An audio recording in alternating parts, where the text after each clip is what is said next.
أعوذ بالله من الشيطان الرجيم. بسم الله الرحمن الرحيم. يا أيها المزمل قم الليل إلا قليلا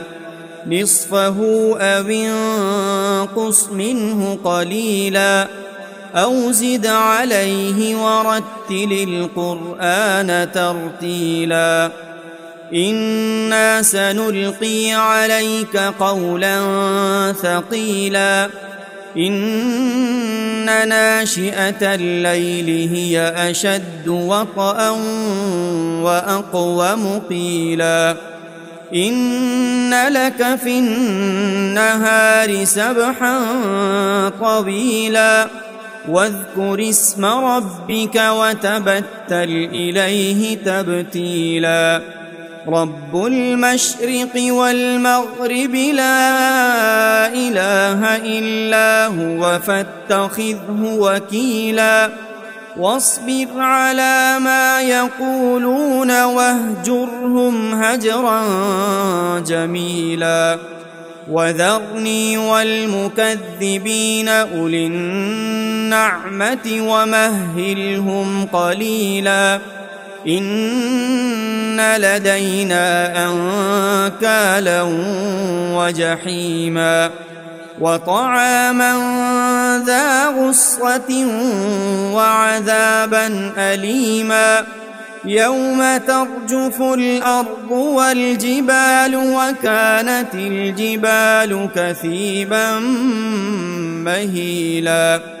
إنا أرسلنا إليكم رسولا شاهدا عليكم كما أرسلنا إلى فرعون رسولا فعصى فرعون الرسول فأخذناه أخذا وبيلا فكيف تتقون إن كفرتم يوما يجعل الولدان شيبا السماء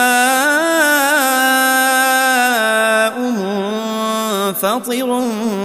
به كان وعده مفعولا إن هذه تذكرة فمن شاء اتخذ إلى ربه سبيلا إن ربك يعلم أنك تقوم أدنى من ثلثي الليل ونصفه وثلثه وطائفة من الذين معك والله يقدر الليل والنهار علم أن لن تحصوه فتاب عليكم فاقرؤوا ما تيسر من القرآن علم أن سيكون منكم مرضى وآخرون يضربون في الأرض يبتغون من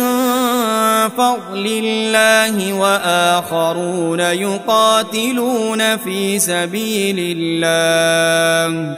فاقرؤوا ما تيسر منه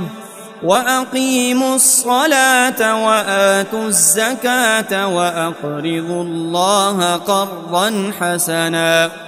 وما تقدموا لأنفسكم من خير تجدوه عند الله هو خيرا وأعظم أجرا واستغفروا الله إن الله غفور رحيم صدق الله خالقنا العظيم.